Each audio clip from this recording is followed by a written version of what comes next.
live in a small town. Okay. I'm talking like there's more cows than people in this town. Where do you live? So, in Welch, Oklahoma. So it's really, really small, northeastern Oklahoma, really small town. And so, I kind of just made stuff that I thought the community would like at first. And then I started venturing more into making things for myself and things that I liked. And one of those things was bookshelf decor. And if I'm being honest, when I started making it, I never made anything with the intention of selling it. I just made it because I liked it. And I thought, well, if I like it, I'll show other people and maybe other people might like it too, or maybe they might get inspired. And so the first piece of bookshelf decor that I had made, my corner dragon with the flames on it, that was the first one I had made. And whenever I initially made that, when I actually made it, I didn't even have a mounting bracket or anything. I made it and I put it up on my bookshelf and I was like, oh, this is kind of cute. I like it. And so I, posted it online, and sure enough, other people were like, hey, I really like this. Can you sell them? And I was like, I guess I can sell them. Sure. Let me see what I can do. So, I created the bracket and everything, and an easier way for people to be able to hang it from their own bookshelves, because not everybody wants to use tacks. So, and it kind of was one of those things that sort of just happened because the internet said, hey, I like that and I want it. And so I said, oh, okay, I'll start making it then. When you say the internet said this, are you talking about Instagram, TikTok, and what was your following and engagement like when you posted that? Initially, it was TikTok. So I had a pretty decent following on TikTok from some of the other things that I had, was making for a while. I think at that point I was at about 20,000 followers, somewhere around there. And then I started making, bookshelf decor, and my following went up significantly after that. And I had never really posted on Instagram that much. I was meant to be a creator. I am not very good at the digital side of things. I'm not an entertainer. I'm not very good at the social media part of life. I just never really wanted my face to be in a bunch of different places. But I went ahead and posted it on Instagram anyway, just because I thought, why not? May as well. People on TikTok really liked it. Maybe people on Instagram would like it too. And I'm really happy I did, because I think I had maybe 100 followers on Instagram. And then I started posting my bookish content on Instagram. And then that bumped it up to, I can't remember exactly what I'm about 25,000 followers now on Instagram, I think. So, it really did. It bumped it up there. And I've gotten a lot of success from Instagram as well. I've gotten a lot of business and stuff from both TikTok and Instagram now. When you say you get business from TikTok and Instagram, is it just people sliding into your DMs, or do you have an ordering link in the bio? How do you turn the post of your creation into profit? So I have a link tree, and inside my link tree, I just have, all my places you can find me on social media, as well as my website. Whenever I started this business, I've been making stuff since 2018. Jordan Valley Designs has been around for a long time. But it wasn't until recently that I actually made a website for it. Cause like I said, I just sold locally. I never branched out. I sold in an antique shop for a while. You know what I mean? It's just a bunch of random stuff. But, I finally decided to make my website and just put that link in my bio. And then, I basically, like you said, I just make a video and I'm like, hey, I made this thing. If you like it, you can go buy one. So everything's made to order. Mm-hmm. Yes. On TikTok, you mentioned, because 20,000, that's a lot on TikTok. Were you just posting your other creations before you niche down to bookish creations? Yeah. And if I'm being honest, it was never really, I never had a business plan to niche down. I've always just created what I've liked. Well, no, I can't say always. I didn't used to. And then once I started just creating what I like, one day I may get a wild hair and say, I have this new idea for this new thing. Or I really look at my own personal life and ask myself, what is it that I want? What is it that would benefit me, and does that already exist? And if it doesn't already exist, I have a really bad habit of saying, how hard could it be? If there's something that I want and it doesn't exist, I'm like, well, I'll just figure out a way to make it then. I don't so I never really had intentions of niching down specifically. It's just, what do I love? I love books. I love literature. I love reading. So naturally, I just gravitated to making things that are bookish related, because that's where my interests are. So what other bookish related items do you make? You have and I don't know what it's called, what you put, I see a couple behind you, what you put in the corner of the bookshelf, like a hanger. Hmm. And then what else Yes, do you yeah. make? So I make a couple different types of hangers. Obviously, that's my primary thing that I make. I make the hangers and genre markers and things like that. So I've made like a few different genre markers for a couple independent bookstores. One in Alaska, one in Florida.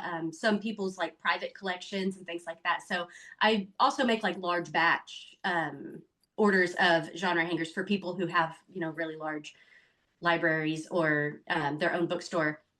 I also make leather bookmark bracelets. I'm wearing one now. So these, so that way you don't lose your bookmark while you're reading. That is so cute. Yeah.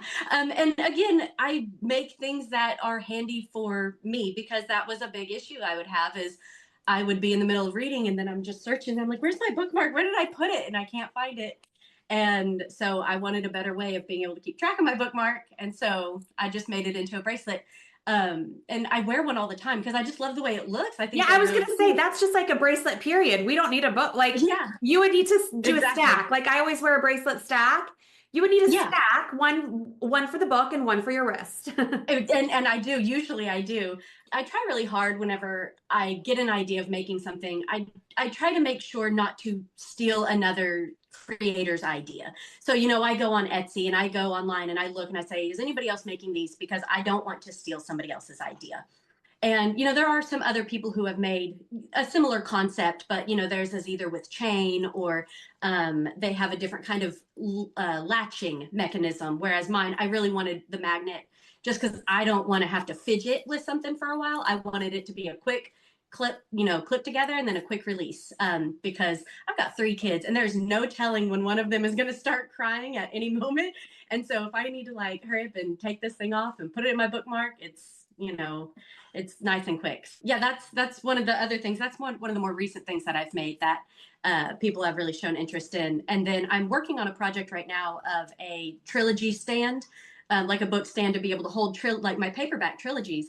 Again, I always make things that I am specifically looking for, and I was tired of my paperbacks. I would have them stacked up how I wanted them, and then they would just fall. If I walk in the house too hard. I live in a house that was built in 1907. So, I mean, you like walk on the floors and the whole thing kind of shakes a little bit. So, I'd be walking through and then all of a sudden my books would start falling down. I'm like, well, what crap. So I was like, all right, well, I'm going to find a solution for that now. And, I had posted a video not too long ago of one of my designs and somebody was like, wait a second, what is that thing you have in the background? What's that triple book storage thing? And I'm like, oh yeah, that's the project I'm working on. I'll get there soon.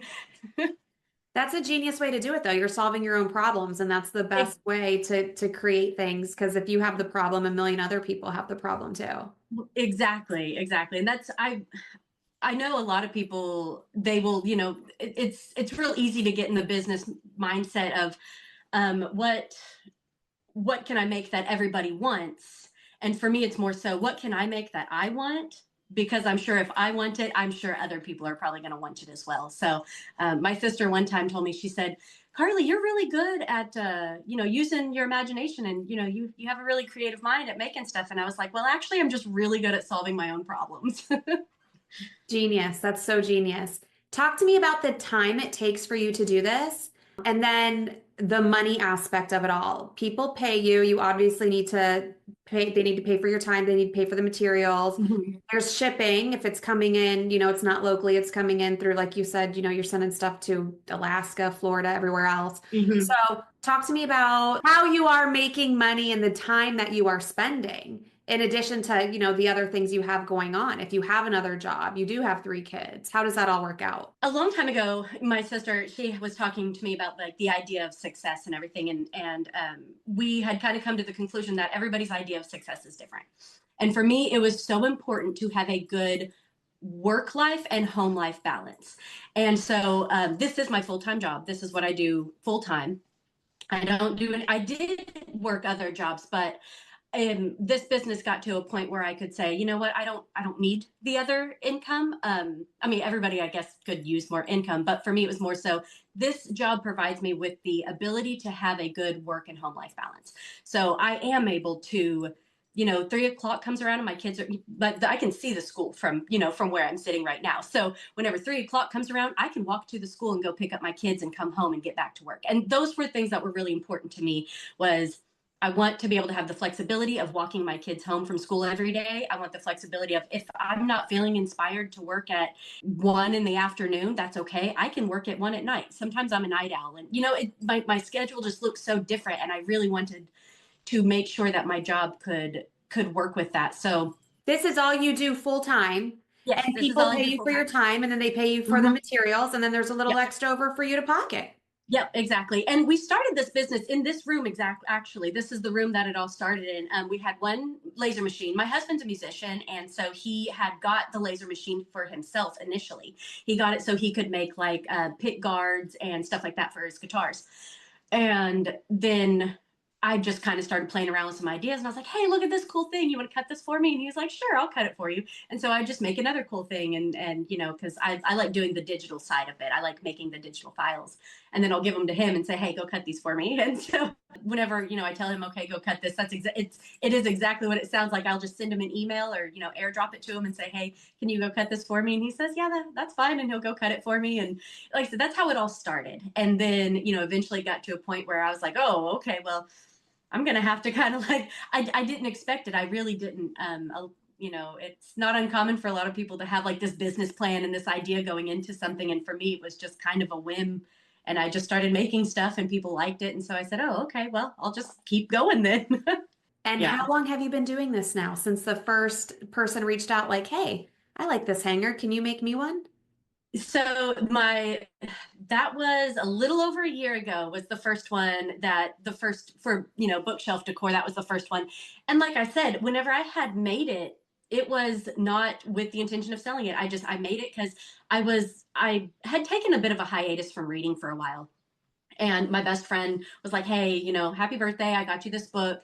I want you to read it. And it was, it was a fictional book. And I was kind of in this rut of reading like nonfiction, like get my life together sort of books for a while. And she was like, I promise you, just do it. You'll fall back in love with reading again. And I was like, okay, fine. So I read it and I was like, okay, I did. I immediately fell back in Okay, love with what was reading the again. book? You're like burying the lead here. It was Fourth Wing, actually. Oh my gosh. Okay. Yeah, she was like, there's this book about dragons, and I was like, I don't know about that. And she was like, no, I'm telling you, just do it. I was like, okay, fine. So I did it, and I was like, okay, yeah, I love that. I need more of that. What was, give me more of that. This is how I got sucked into the ACOTAR series. Somebody Yeah. was like, oh, it's about fairies. I'm like, no, listen, I don't read books about fairies. I don't do that. Exactly. And they're like, no, but you'll like this one. And now I have the Yeah. biggest crush on Rasan, like this freaking fairy. And everybody's Exactly. telling me now that I need to read Fourth Wing. And I swear to God, this exact same conversation comes up in every podcast I do. So Fourth Wing is on the list, people. It is on the list. Yeah, it was funny. It's so funny you said it because yeah, that's exactly what it was like. She was like, it has dragons. I was like, I'm trying to get my life together and you want me to read a book about dragons? Are you serious? Like, I'm trying to get my mind in the right place. And she's like, no, this will get your mind in the right place, I promise. And she was right, it did. I was like, oh dang. I had a book hangover from that one, and I was like, all right, I'm gonna give me more recs, give me more recommendations. And that is really where the whole thing started. And then I started building my collection, and I was like, man, my bookshelves are kind of ugly. Like, I've had them for years, and I was like, they're kind of ugly. I want to make something to make them prettier. And so I was like, there's a bunch of empty space up in the corner. Maybe I could just, I don't know, make a little corner hanger. And so I did. And then I was like, hey guys, look at this thing I made. And everyone's like, hey, I really like that. I want more. I was like, oh, okay, well, go check it out. I have a few people who will be like, ask me how I got it started, ask how it's going and everything, and ask what they could do to get their own, business up and running off the ground and everything like that. And the biggest advice that I tell everybody is just make what makes you happy. If you're not making it, or just do what makes you happy, even if it's not making a physical product or whatever it is, just, there's not even necessarily you don't even necessarily need to niche down, because what you love will it'll bloom into what it's meant to bloom into. It will bloom into you. And naturally that's going to be what you love. And so that in of itself is naturally niching down. Like I said, I never planned on being like the girl who makes all the bookshelf decor. I never planned on that. I just made what I liked. And that is like the biggest piece of advice I would give anybody ever is just do what makes you happy and it will all fall into place. I think I saw an interview years ago because this was with Jennifer Love Hewitt. So this is like, I don't know how old you are, but I'm a millennial and she was like a goddess to all of us. Okay. Right. So, right. and I remember somebody asking her about the best advice she ever got. And she said, do what you love and what you enjoy, and then figure out how to get paid for it. And that's exactly what happened. That is exactly what happened. I still don't have a business plan. Like I said, I'm a creative at heart. I'm an artist first. I have no clue what I'm doing. I genuinely don't. I'm just figuring it out along the way. I had no website when this whole thing started. I had no following. I had no direction. I had no guidance. I just did what I wanted to do. I made what I loved, and all the pieces just started falling into place from there. I think it's very common for people to think they need a plan and to think they need like an exact course of action and to have all their ducks in a row before anything, comes to fruition. And that's just, from my experience, that's not the case. For me, it was more of a just jump and let it catch you. And that's exactly what I did. And I think that a lot more people would do what they love if they just did that, if they just leaped and hoped and trusted that everything is going to happen the way it needs to happen. It's a lot more enjoyable that way. That's for sure. It really is. It really is. We've since, like I said, we started out in this room and I've since moved. We've moved into a warehouse where it's just right down the road. So I'm very, very grateful for that. So we have moved into a warehouse and I do have plans. I do have plans on getting bigger and expanding and everything, but I'm not in a huge hurry for it. And I'm happy with the pace that has been set now.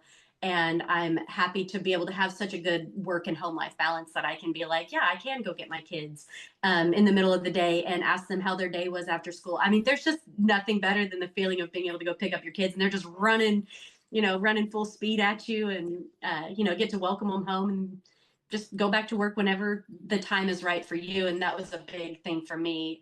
And that's a big reason why I said, okay, this is where I want to put my focus. People like what I make. I like what I make. I have an endless pool of ideas. And so may as well go ahead and lean into that a little bit and just see where it takes me. And that's exactly what I did. What book are you currently reading? And what is the last best book that you read? What book am I? Okay, so I'm currently reading the book 2 in the Serpent and the Wings of Night series. I think it's like Star-Cursed Kings, something like that. I can't remember the exact name of it. So I'm almost done with that one. I've only got like a couple more chapters left. My best book of the year this year has been the Ravenhood series. It's a contemporary romance series, the Flock, Exodus, and The Finish Line. I don't know if you've read those or not. Oh, I've never cried so hard. I read those books and I bawled like a baby. In fact, those books inspired me to make, like, I have on my bookshelf, I made these little bird hangers, and they're like these, they're ravens or crows, whatever fits your book niche or whatever. But yeah, I made those ones specifically for that series because I loved the series so much. I was like, it needs its own piece. Like, I need to make it its own little piece of book jewelry to go around it. So yeah.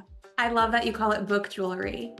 I am just finishing a romance series, the second book in the series, the Abby Jimenez series. The first one was, I'm not trying to get those. Whenever I do anything with my hands, like Zoom always puts the graphic. It's a celebration. It's a celebration of the Abby Jimenez series. The first one was Part of Your World, and the second one was Yours Truly. I'm going to finish Yours Truly today. It's an audiobook, and I have like an hour left. And then I'm not sure what the third one is, but I am obsessed. I am loving Abby Jimenez. She's like amazing and hilarious. Like, they're so funny and creative. Yeah, so her books they are on my TBR. So they are on my list of things I want to read. So that's awesome to know that it's got good feedback.